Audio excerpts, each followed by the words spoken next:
Welcome to Better Sex, where you get the information and inspiration to create and enjoy your best possible sex life. Join your host, sex therapist Jessa Zimmerman, as she brings you expert guests, helpful tips, knowledge, and strategies to improve your intimate relationships.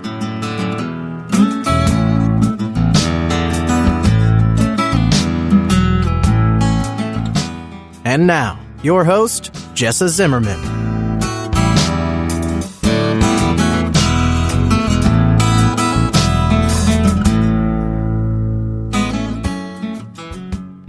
Hey, welcome back to another episode of the Better Sex Podcast. This is Jessa, and I am so glad you are here.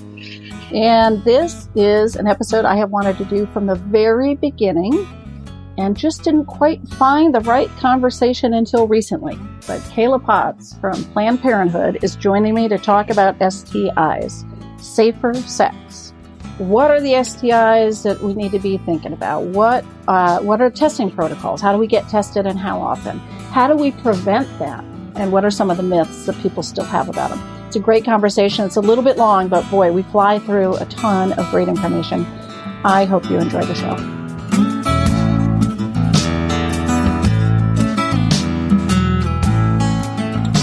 And before we start the show today, it is sponsored by Intimacy with Ease. It's a method to help otherwise happy couples achieve a sex life that is easy and fun for both of them, so that you can actually just enjoy your sex life with zero stress. For more information, if you want to watch a brief little training video that's available, all of that, go to intimacywithease.com.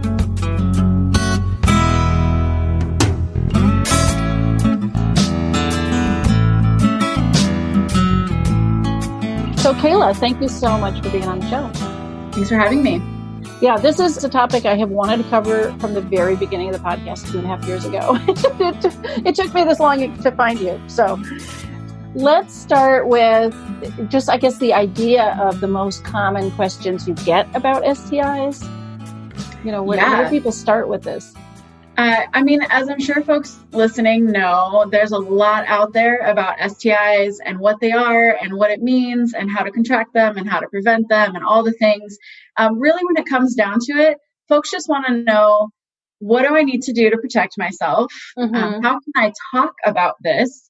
And then what are some of those myths that are just not true? And what can I do to help stop the spread of those myths? So despite there being lots and lots of stigma about STIs, people really just want to know the basics. They want to know, just like they want to know how to prevent the flu or how to keep themselves safe, especially right now during a pandemic. We're talking a lot about public health. So STIs are in the public health realm and people want to know about them. They're just afraid to ask because there is so much around it. Yeah.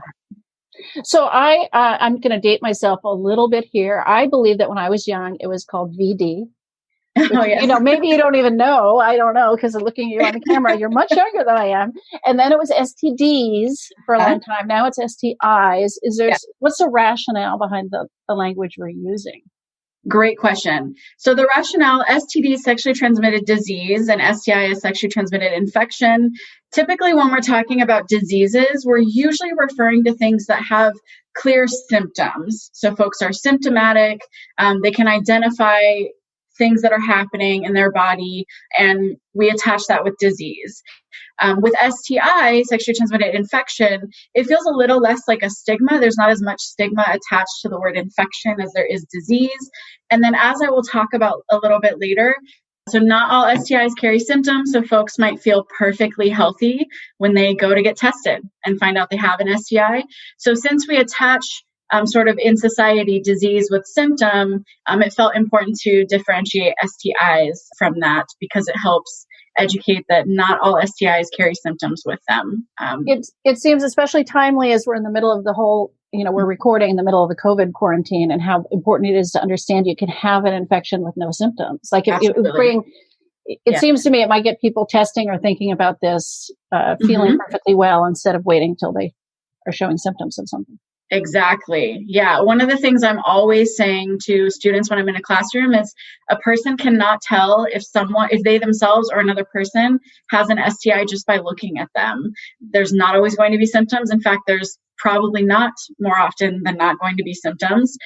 So getting tested, one of my big things that I'm always saying is getting tested is the only way to know for sure if someone has an STI, yourself included, your partner, your partners. Even if someone says they feel fine or they're not worried about exposure, because STIs don't carry symptoms all the time, we just can't know unless we get tested. Okay, so that I'm going to take just a teeny little veer from where I thought I was going. Could you talk just a little bit? Because again, when I grew up, people did not routinely go get an STI battery of tests. And now I know, like my children do. So it's a thing. Yeah. So what are the recommendations about testing? What you should get tested for, how often, when, like what are the sort of best practices around that? Great question. So something that happens sometimes is we as humans assume that we're getting certain tests done, say when we go to our yearly checkup. So what I can recommend to folks is don't assume that you're getting tested for STIs. They are routine in my world, in the sexual health world, but they're not necessarily routine for primary care providers. So if you are someone who wants to get tested, let your provider know that. Let the office know when you're scheduling your appointment. That way, you know for sure that you're getting tested and they know to prepare the things that they need to prepare. As far as what to get tested for, most folks will be recommended by their provider to get tested for the common STIs like chlamydia and gonorrhea. Some of the other STIs like HIV and herpes, you would think that they would be commonly tested for, but that's not always true. So what I would recommend for a person who wants to, say, get a full panel test is don't say full panel when you go in. Say, these are the lists. This is a list of STIs that I want to be tested for. The provider might ask questions about sexual history and risk factors. They might make some recommendations to get tested for certain things or not certain things. As the patient, you always have the power to say, thank you for your opinion. I would still be tested for these STIs. Providers are trained, of course, to try to be most efficient with the amount of time that they have. So they might say, oh, based on your sexual history, I'm not worried about that STI for you. That's well-meaning. You still get to say, I would love to still get tested for that. Okay. Do most people get tested through their own GP or I mean, I'm sure Planned Parenthood must do this or other places that are more specialized? We certainly do at Planned Parenthood offer STI testing for folks of all bodies. But yes, a person can get tested at their primary care physician. If a person's under 18 and they are still seeing a pediatrician, they can get tested through them. So wherever a person is getting their healthcare, they're likely going to be able to get their STI testing as well. Folks can choose to go to a more specialized provider, but it's the same test. It's really just their comfort if they prefer to go to their primary care or specialized care. Okay. And what are best practices in terms of when to test, how often to test? Yeah. General ideas, or at least your thoughts on that, Yeah. So generally speaking, if someone is sexually active with one partner, then the recommendation is once a year. If they are sexually active with multiple partners, then the recommendation is every 3 to 6 months. And that can increase if someone is concerned, maybe a partner or a partner of a partner contracted an STI, or maybe they have concerns that they were exposed, right? Folks can get tested as often as possible, but generally speaking, every 3 to 6 months if they're sexually active with multiple partners, and then once a year with one partner. And then if possible, before and after each partner is great. That's a lot of testing, we know, but it's great to just know your status when you enter a relationship. I'm going to talk a little bit later about communication and consent and disclosure. So it's good to know your status always, even if you're not necessarily being sexually active at the time. Always good to know that before and after a partner, if possible. Okay. And are all of these different tests really on the spot on the moment, or could you test negative one? You're between relationships. You're not having sex with anybody new. You test negative on everything. Is there anything that would show up positive a week later and we just didn't catch it based on the time of the test? It's more for the viruses like, say, HIV. Yes, it's possible that if someone tests too soon, the test is not going to pick up. positive yet. So that is part of the recommendation for every 3 to 6 months, is that window of about 3 months for things like HIV, that gives it time to show up. Okay. So if someone, say, ends a relationship and they want to get tested, they might wait a week or two. The vast majority of STIs are going to show up within a couple of weeks. And then there are a few that they'll want to wait a little longer for. And those are all nitty-gritty details that someone can know if they want to. They can also just say, this is what I want to get tested for, and their provider can help them think about a timeline, especially if they go to a specialized place like a sexual or reproductive health center. Okay. So what are, I guess, I don't know if I need a comprehensive list of STIs, but what are the main ones? And then I'm wondering which ones are more concerned than others, and why maybe. So first, I just want to talk a little about what we say what we mean when we say STI. So sexually transmitted infections, most commonly they're classified that way because they're usually sexually transmitted. So, or they can be sexually transmitted. What exactly sexually transmitted means, I'll talk about in just a bit. Okay. But that includes a general list, things like chlamydia, gonorrhea, syphilis. Those are bacteria STIs. We also got the viruses that most folks know about, which are things like HIV, herpes simplex virus, HSV 1 and 2, human papillomavirus or HPV, and things like hepatitis. And then there are parasite STIs, which are things like trichomoniasis, crabs, and scabies. So those are the common STIs. Okay. If someone wanted to get tested, say that full panel, I offer in quotations because I hesitate using that language. It means different things to different providers, but typically chlamydia, gonorrhea, syphilis, HIV, and herpes are the things that folks are going to get tested for if they want comprehensive testing. Okay. If they're concerned about a specific exposure, they should mention that. Right. So HPV is not considered one of the typical ones people would test for. It is the most common STI. So providers are going to push testing for that, maybe more likely than they're going to push testing for other things, just because it is so common. So when we talk about statistics, HPV, human papillomavirus, is the most common STI in the United States, but chlamydia is the most common reported STI. The difference between those two things is chlamydia is reportable. So when someone goes and gets tested and they test positive for chlamydia, the state gets that information. So it gets reported to the state. We have this many new cases. Here are the demographics. HPV is not a reportable STI. So the CDC collects statistics on it, but it is not reported to the state in the same way that, say, chlamydia and gonorrhea are. So that's that's the reason for that difference. But it is the most common STI because it is most commonly asymptomatic. So folks can be what we call a silent carrier of HPV, where they just have no symptoms and they can pass it to partners. HPV, of course, has many different strains, but the ones that most folks know about are the one that causes genital warts or the one that causes cervical cancer. So because there is a vaccine for HPV, it's probably going to be part of the conversation, say at a pediatrician, and definitely at a well person visit. The provider will likely ask if a person has gotten the HPV vaccine. So that tends to be part of the general well-being visit because it is so common, whereas other STIs, unless someone's concerned about it, they don't come up as much. Right. Okay, and should we be more worried about some of those than others? Are they equally treatable, equally risky? Good questions. So I would say I hesitate to use the word worried.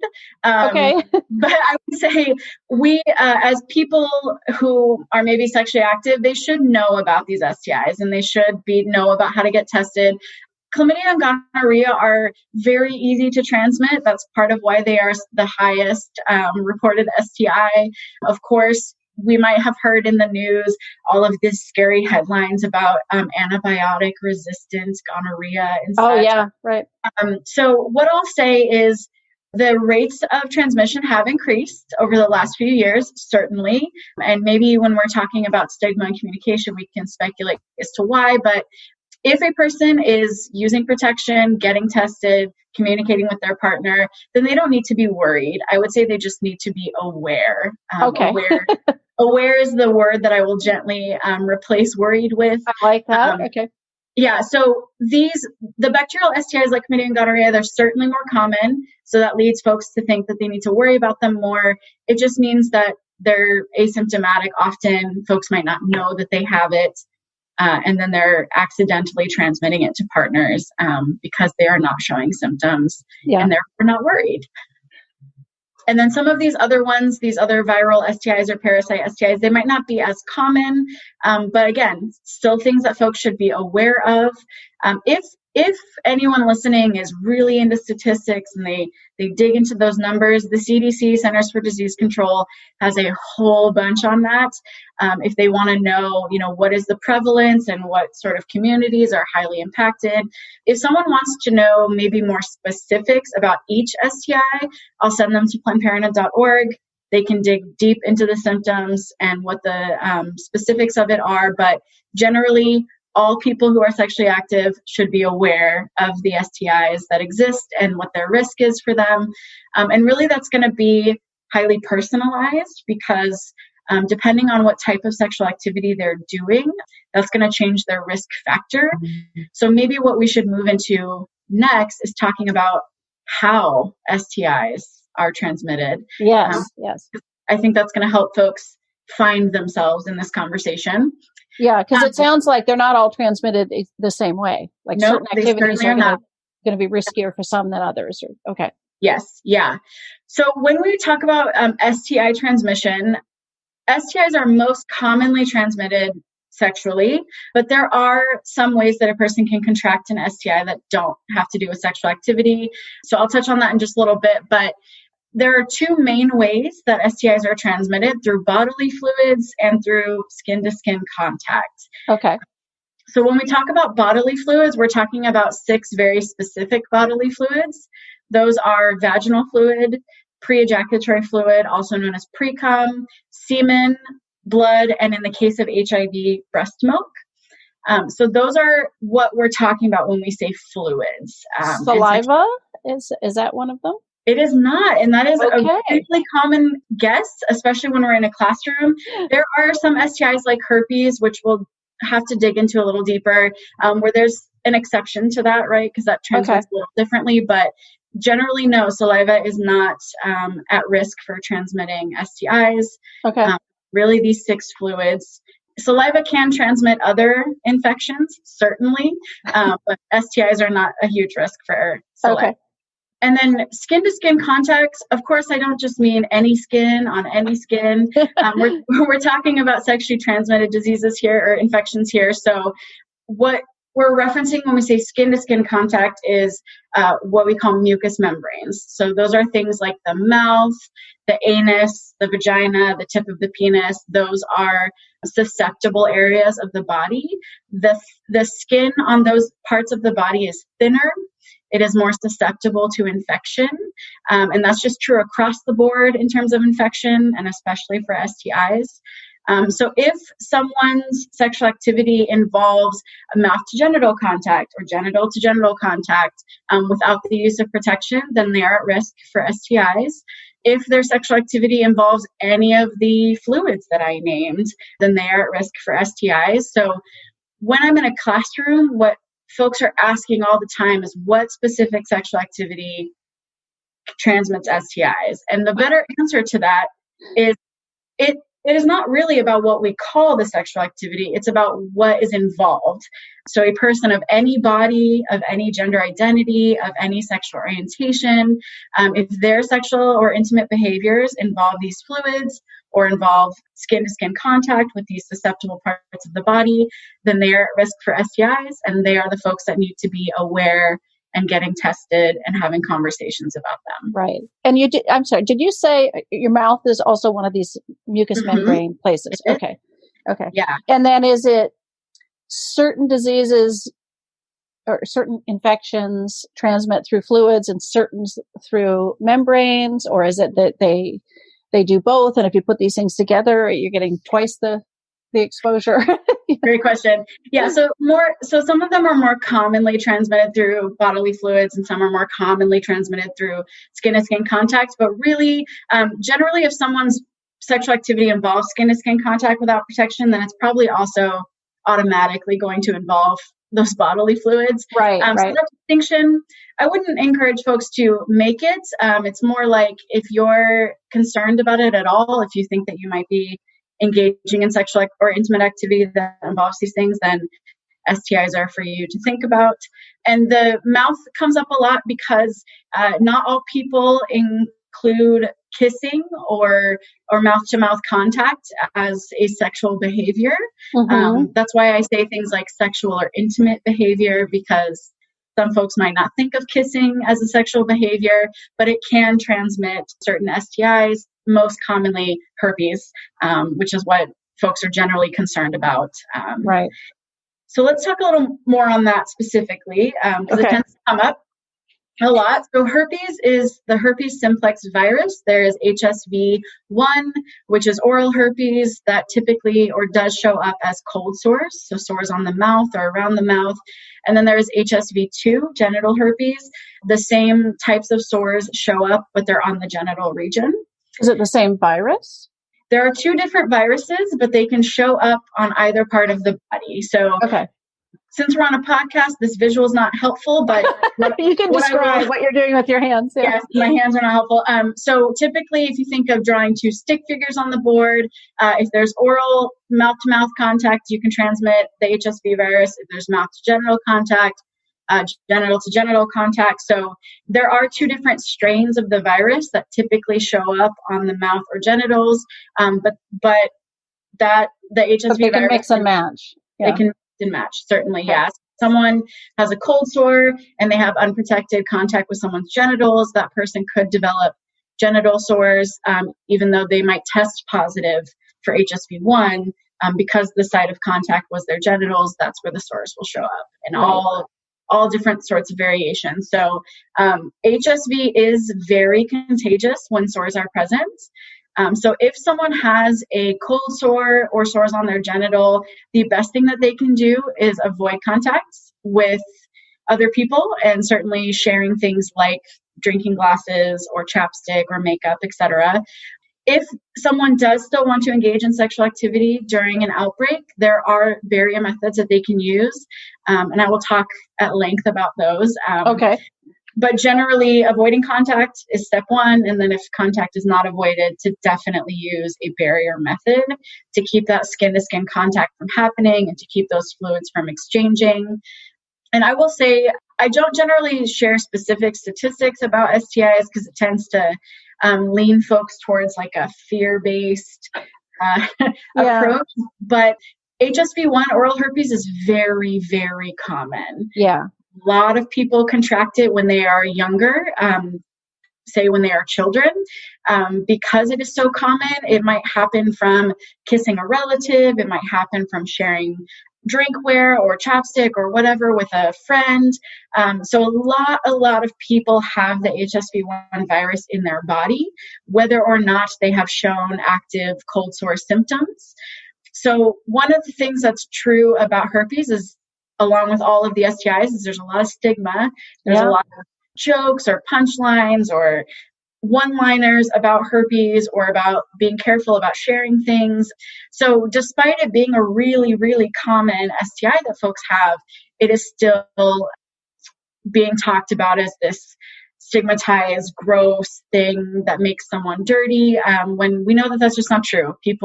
A lot of folks have it. The majority of the globe has HSV1 virus in their body, and they might just not know that it is an STI when they show symptoms, and they might kiss another person or share things and just not know. So the best thing that we can do to prevent that is to have conversations like this. Herpes is common. Lots of folks have it, both HSV1 and HSV2. And as long as we are having conversations and using protection and trying to avoid contact when there is a cold sore present, then there's nothing to be afraid of with it. It's just part of our world. Yeah. Should we launch into protection and how it is we prevent these infections? Okay. under the umbrella of protection, there's lots of things. So most obviously, if someone's going to be sexually active, using barrier methods cannot be recommended enough. When I say barrier methods, I'm talking about condoms. I'm also talking about dental dams. So you'll hear Planned Parenthood educators say things like internal condom, which is also known as the female condom, or external condom, also known as the male condom. The reason we use that language is to be inclusive of gender identity, and also because barrier methods can be used on things like sex toys. So if someone is sexual activity involves sex toys, it is probably also going to involve some of those fluids that we talked about. And Right. if that toy is being shared, then it can absolutely transmit that STI. So using things like external condoms on toys is a great idea for protecting against STIs. And then, of course, using condoms on bodies as well. The external condom, as the name implies, goes on the body. The internal condom or female condom goes inside of the vagina or rectum. People should not use both. So they should not use both an internal and an external condom. So we don't just double up and be extra We do not, safe? yes. No. I completely understand the line of thoughts.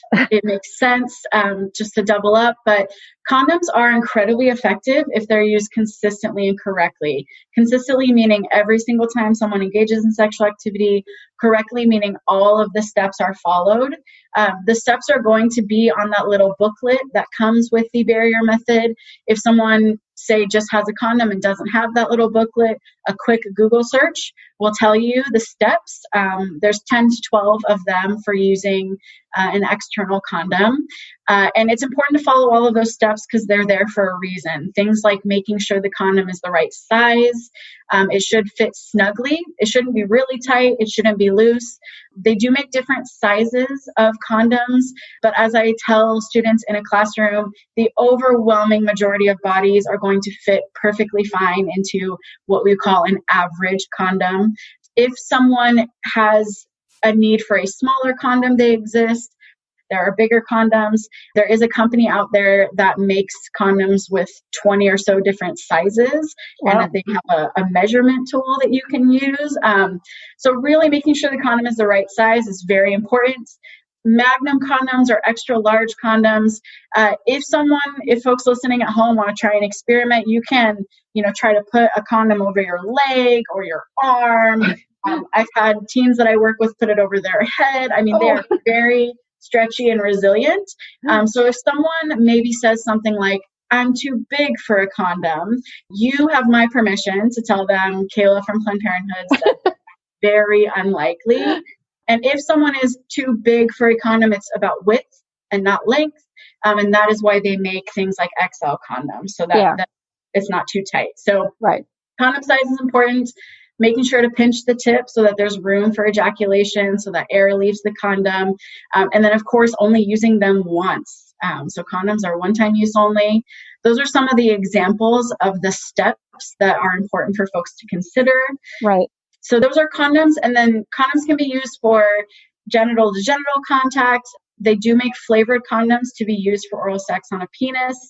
What I will always offer with that is flavored condoms are not for genital sex. Flavored things on condoms have sugars, and that can create infection in the vagina. So flavored condoms are strictly for oral sex on a penis. They make lots of other types of condoms, glow in the dark, ribbed, colored, all sorts of fun stuff for genital to genital contact.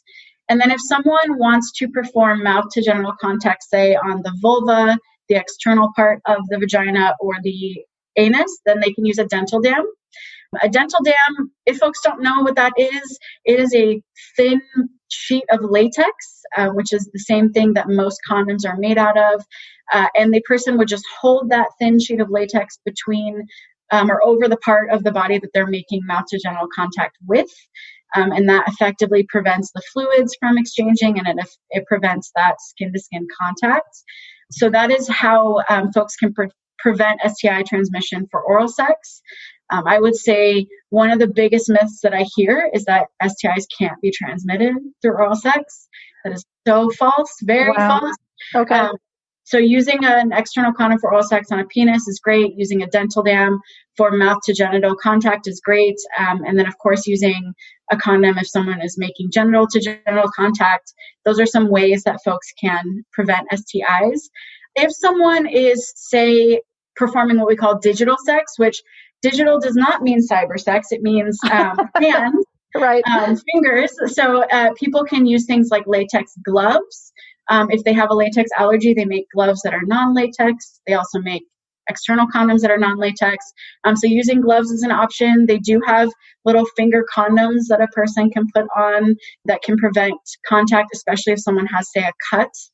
I was going to say, is that the only reason you'd be at risk at that point? Because that's not a mucous membrane, so you're just concerned that there might be some sort of small cut or something like that. Yes, if there's a small cut, or if someone's trying to avoid getting fluids on their body, that could be a reason for using that. If someone has a cut or an open wound anywhere on their body, they should think of that as highly susceptible skin. So that includes if there's a sore, that includes if there's a cut, and even if it's the tiniest of cuts, microscopically, it's still a risk. So yes, using things like gloves or dental dams or finger condoms is a way to prevent transmission. Because remember, blood is one of those fluids that can transmit STIs. Are dental dams at the drugstore just like condoms? I certainly wish they were. Part of my job is to facilitate a group of teens that teach in the schools with me. So one of the projects that we have them do at the beginning of the year is to go into their local stores and sort of assess how easy it is to get barrier methods. Spoiler alert, it's not. A lot of places make it really hard, like they'll lock it up because they're worried about theft. So then a person has to say, hello, can you please unlock the box of condoms so that I can grab them? That often leads folks to think that there's age restrictions on barrier methods, and there are not. So any person of any age can purchase a barrier method, but they might come across, some of that stigma, especially if they're maybe a young person accessing barrier methods. But so my folks locally found that it's really difficult to find dental dams in the drugstore. We do sell them at Planned Parenthood. You might be able to find them at your local provider's office. You can definitely call ahead and ask. But because it's harder to find them than to, say, find external condoms, for creating life hacks, you can take an external condom, you can cut the tip off, cut up the side, and roll it out. And that will create a smaller but still effective dental dam. If someone Googles, making a dental dam out of a glove, it will show them 3 different ways to cut a glove so that you can hold it over the body, or maybe even keep one of the fingers in so that you can use that. So the internet is a treasure trove, and it's dangerous. So I'll offer, there's lots on the internet that's not true about STIs. But if we're doing pointed Googling, like how to make a dental dam from a glove, how to make a dental dam from a condom, those are safe, effective ways to create your own dental dam, especially because it can be tricky to find them in stores.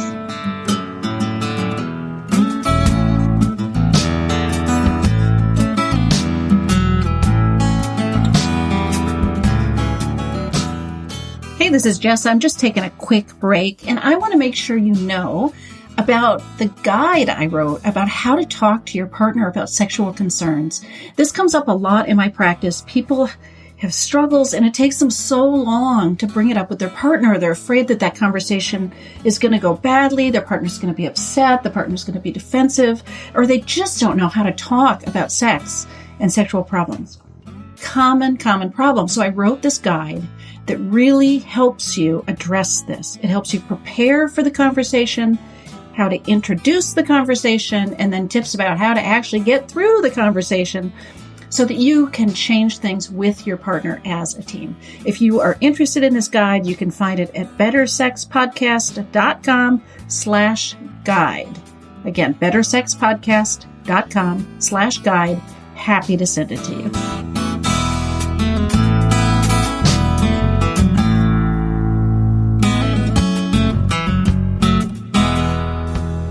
So I want to get to the myths in a minute, but I also just wonder, is there a hierarchy of safety in terms of sexual behaviors? Like, great question. What's absolutely safe? What's, mostly safe? And what are the very riskiest or most likely to transmit an STI kinds of activities? Yeah. So, the safest way is, of course, abstinence, not engaging in sexual activity. But I'm going to guess if folks are listening to this podcast that they're probably not practicing that. Right. So that is the only 100% effective way, of course, is to not engage in vaginal, oral, or anal sex. But if folks are not choosing that method, there has been a long-standing myth or idea that men who have sex with men or people with penises that engage in anal sex are at highest risk for STIs. There is some statistics to back that up, and a lot of that is steeped in actually stigma and misinformation stemming from sort of the beginnings of the HIV epidemic. So if a person, it doesn't actually have anything to do with the person's gender. Mm-hmm. If they're engaging in anal sex, that is typically a riskier sexual behavior than, say, oral sex, for sure. Okay. Vaginal sex is a little bit riskier than oral sex, but all three of them are risky in terms of they do transmit STIs. And we're really getting into the nitty-gritty of statistics here when we talk about one being more risky than the other. If people are engaging in any of them, then they're at risk. They should get tested. They should use protection. Yeah. Okay.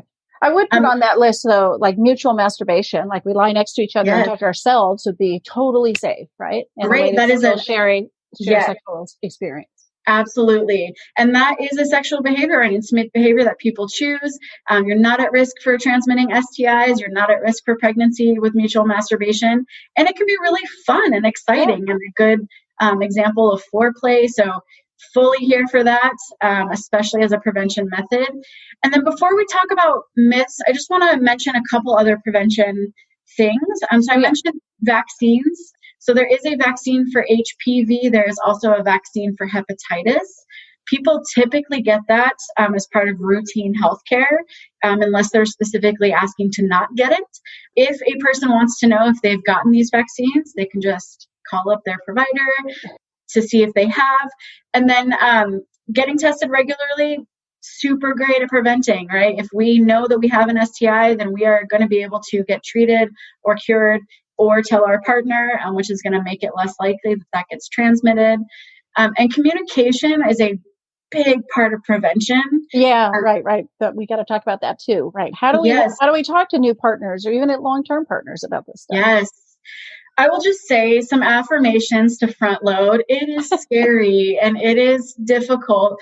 Talking about things that carry stigma is hard. So I just want to affirm, if folks think about having this conversation and maybe they get a little sweaty or they start to increase their heart rate or they feel nervous, all of that is a perfectly natural response to thinking about having this conversation. What I always say when I'm presenting is I'm going to seem really comfortable. I'm going to seem really knowledgeable and like I totally have no stigma about this. That's because that's my job and this is what I talk about all day, every day. If you are not at that place, then that does not mean you're failing. It just means you don't talk about this as much. Things that we don't talk about as much are going to feel scary. So affirming the scary and also just a little bit of bravery is all a person needs in order to have this conversation. Some examples, if a person is newly engaging in a relationship with a person and they want to talk about STIs, some great ways to start that are, I've really enjoyed the time I've been spending with you. Before this goes any further, I just want to make sure we talk about safety. Here's the last time I was tested for STIs and this was my results. When was the last time you were tested? I know it can feel awkward, but it's important to me that we talk about this.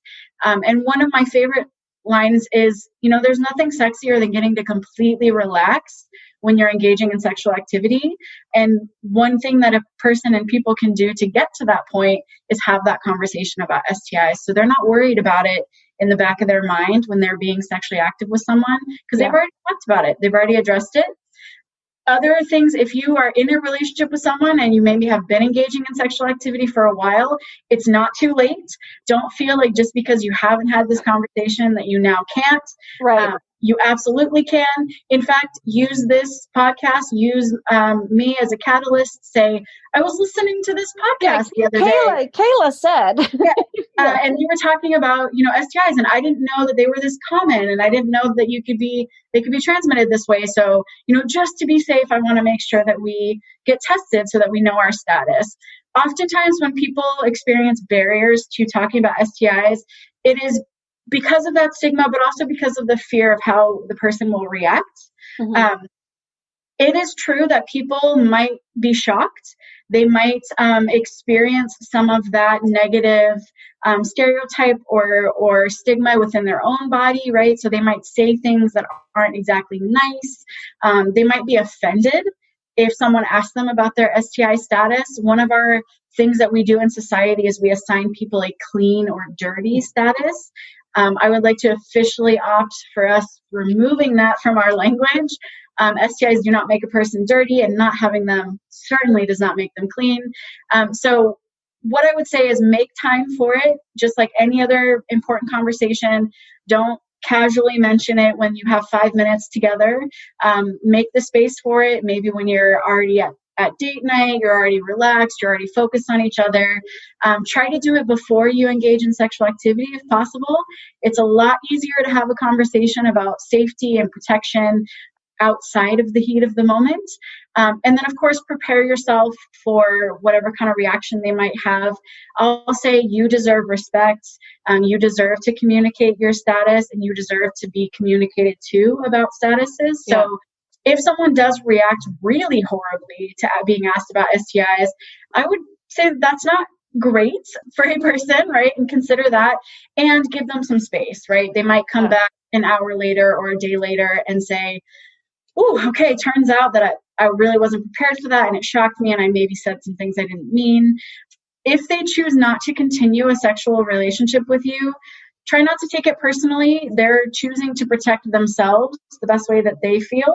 And it probably doesn't have anything to do with you as a person. I'm sure you're lovely, and I'm sure they had a great time with you, but maybe their choice is to avoid the risk completely, right? So try not to take it personally, but having that conversation, that little moment of bravery, it's going to make it better. It's going to make your sex better. It's going to make your relationship better. Yeah.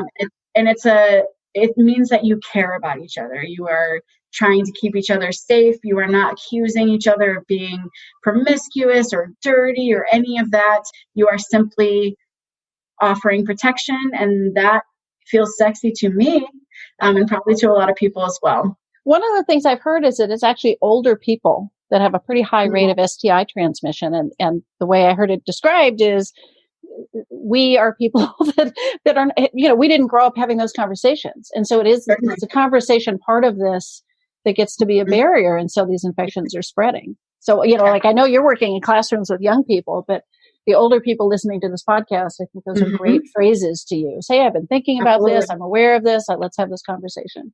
Yeah, I learned this new thing. And honestly, when I was in high school, we didn't really understand that pre-ejaculatory fluid and rectal fluid could transmit STIs. So we're constantly learning, right? So if someone is 30 or 40 or 50 or 60 and thinking, I didn't know any of this, you're not alone. Yeah. It changes rapidly. What we know about infection and transmission and all of it changes. And if people get sexual education, it's either going to be in 5th grade and it's going to focus on puberty. It might be in middle school or high school and it's going to focus on pregnancy prevention. And then that's it, right? If they even got that, it stops there. There is not really a way for adults, and especially older adults, to engage with this, other than maybe some Googling, which, as I've mentioned, can be daunting. So I would say if folks want to learn more, PlannedParenthood.org, some of the language that I've used around how to have this conversation, there are videos demonstrating it that folks can watch. Demonstrating how to share STI status if someone knows they're positive, demonstrating how to ask about STI status, talking about consent. So if folks are listening and they're thinking, this is sex that I haven't gotten ever, or at least in 20 years, it exists. Just make sure it exists on a place that is fact-checked and comprehensive, and not based in fear. Right. Yeah, and it makes me think about the whole sex ed. I don't know what the stats are for how many states are just using abstinence-only education. Like the only solution to this is just don't do it.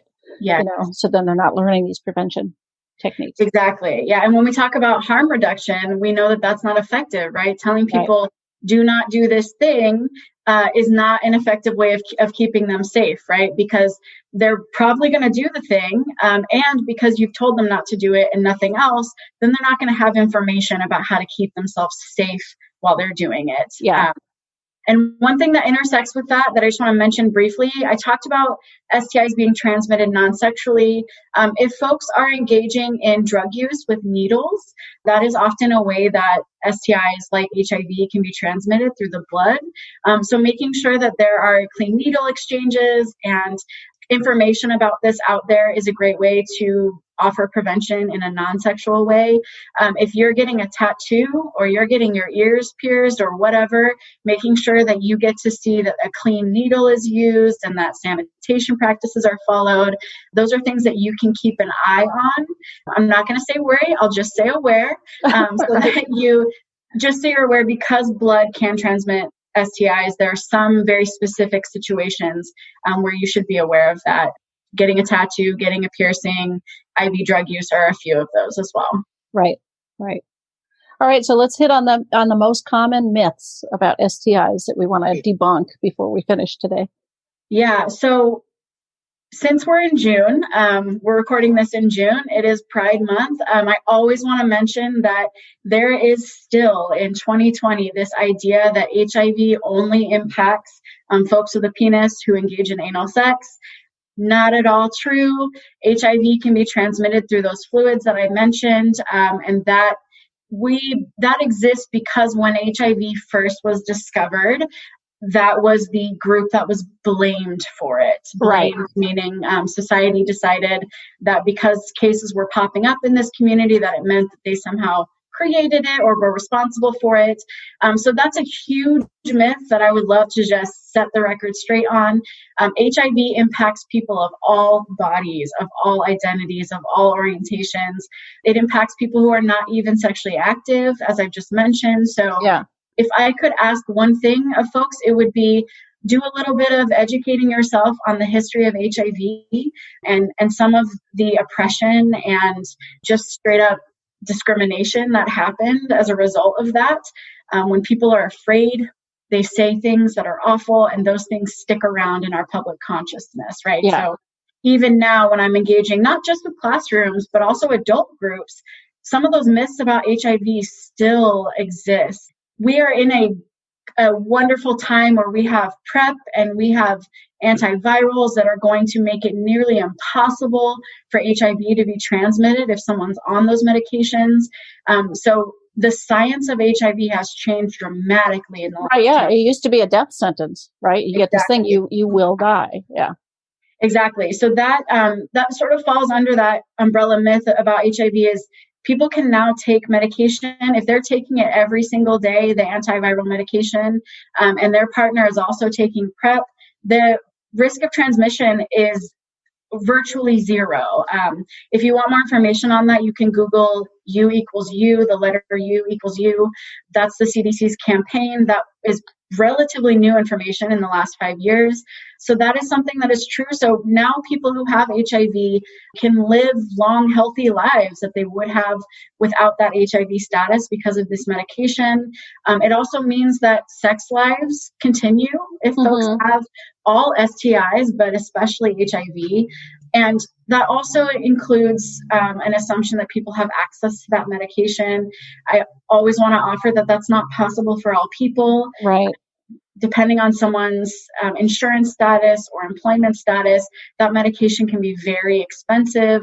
There are programs that help with it, but all of that, those are hoops to jump through, right? And it can feel overwhelming. So if someone's listening and they have HIV or are in a relationship with someone who does, give Planned Parenthood a call, ask them to tell you all about PrEP and all the things that you can do to reduce the likelihood of transmission, because it's an exciting time in science. We have all of those things at our disposal, and it can feel overwhelming to learn all about it. So let someone else do the work for you, but those things exist. So that's just true. So all of the myths about HIV, I would love for us to just leave behind in 2020. Yeah. And then other myths, there is this idea that only a certain type of relationship or a certain gender of partner is responsible for STI status and tests and protection. And I'm sure that Emily will talk about this in the birth control episode as well, but all that, let's just throw that away. If a person's in a sexual or intimate relationship with a person or several people, all of those people are responsible for communication, disclosure, protection, getting tested, all those things. There is not one person that is responsible for it. This conversation comes up a lot around consent. Consent is a conversation, right? It is not a one-sided question.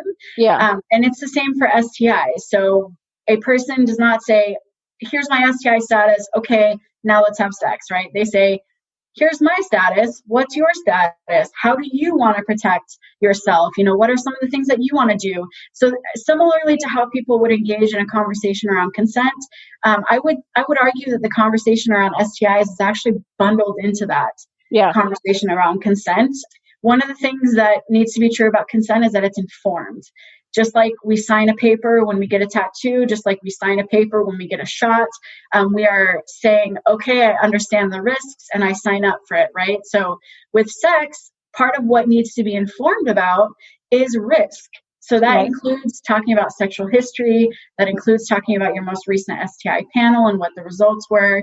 That way, a person or people in that sexual encounter can decide, oh, based on what you just told me, here are the protection methods I want to use, or here are the behaviors that I want to limit us to, or actually, never mind, I don't want to engage in this sexual encounter with you.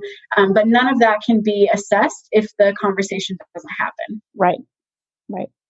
Any other myths come to mind? Okay, I'll address the age-old ones about getting HIV from a toilet seat. Not going to happen. It seems silly, but they still exist because they still make the rounds. So you can get some communicable diseases from a toilet seat. That is why those lovely paper covers exist. But STIs do not live on surfaces like that. So when HIV was first discovered and people were first learning about it, there was a whole range of things like, can you hug someone? Can you kiss someone? Can you be in the same room? Can you breathe the same air? So what I will say across the board for STIs, they are not airborne. They are not going to live on surfaces like counters or dishware or toilet seats. You are not going to transmit an STI by hugging a person, and you're not going to transmit things like HIV or chlamydia or anything like that by kissing a person. So really just focusing on those fluids, focusing on those skin-to-skin contact points, right? Those are your risk factors. If you've heard this idea about an STI be transmitted some other way, it's more than likely a myth. You're not at risk. It's not just out in the world. And then I'll end on this myth that STIs do not spontaneously create themselves. So if a person does not have an STI, then they're not going to be able to transmit it to someone else. So this often comes up in conversation because someone will say, well, I haven't been sexually active for a year. How could I possibly have chlamydia? It must have just happened, right? It didn't just happen. You probably have had it in your body this whole time, but because it was asymptomatic, you didn't know. So that comes up, or folks will be accused of things like infidelity if they test positive. So just be aware of that timing. That person could have had that STI in their body for a long time. Maybe their test was negative because they took it too soon.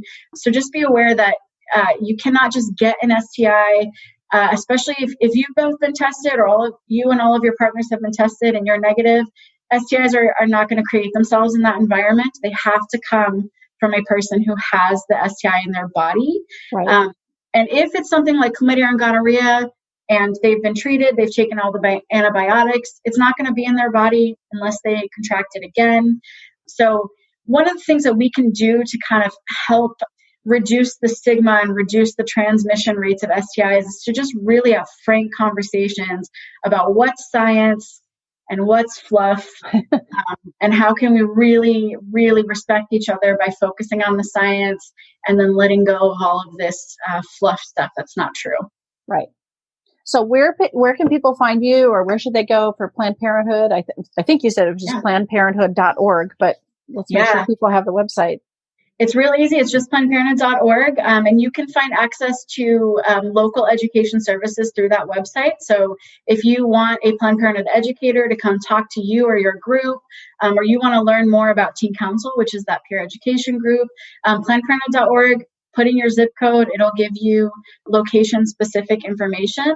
That's also where you can get videos on everything from STIs to birth control to consent to PrEP to PEP, all the things that are in the realm of sexual health you can learn about on that website. And that's where I would recommend folks, if they're wanting to get in contact with an educator. I'm based here in Washington State, but if they're somewhere else, there are thousands of Planned Parenthood educators that are ready and willing to engage with you and are in your community. So I would reach out to those folks, but you can start at plannedparenthood.org, and that will give you sort of a landing page for all the things. Great. Thank you so much. I feel like we covered a lot, so I appreciate it. I did, yes. If there's anything else that comes up, I'm around. And again, that website's a great resource. And then I welcome, if folks have questions that they end up asking you after this, call me back in. I'm happy to answer them, but I'm confident they'll find those resources online as well. Great. Thank you. Yeah, thank you.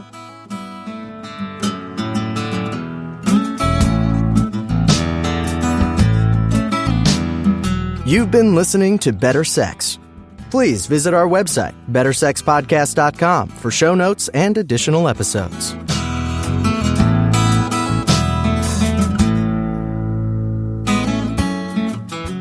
And that's a wrap for today. I really hope you enjoyed the episode. If you are enjoying the podcast, if some of this material resonates with you and you would like to make a difference and make sure that this keeps coming out in the world once a week, ongoing, there are a couple things you could do to show your appreciation. The first would be to go to iTunes and rate and review the show. That really helps us be found by new listeners when you review the show on iTunes. You can find a link at bettersexpodcast.com/iTunes. The other thing I want to invite you to consider is becoming a Patreon. For a small monthly pledge, you get some benefits. So for $2 a month, you get advance access to every single episode. For $5 a month, you get a chapter of my upcoming new book. And for $10 a month, I host quarterly get-to-know-you and question-and-answer chats over the web, and you get invited to that. I would love to have your membership in that, become part of the Better Sex family. You can find a link at bettersexpodcast.com/Patreon, which is Patreon. Again, thanks for listening. I'm glad you're here. Feel free to comment, ask questions, get in touch. I'd love to hear from listeners. Thanks.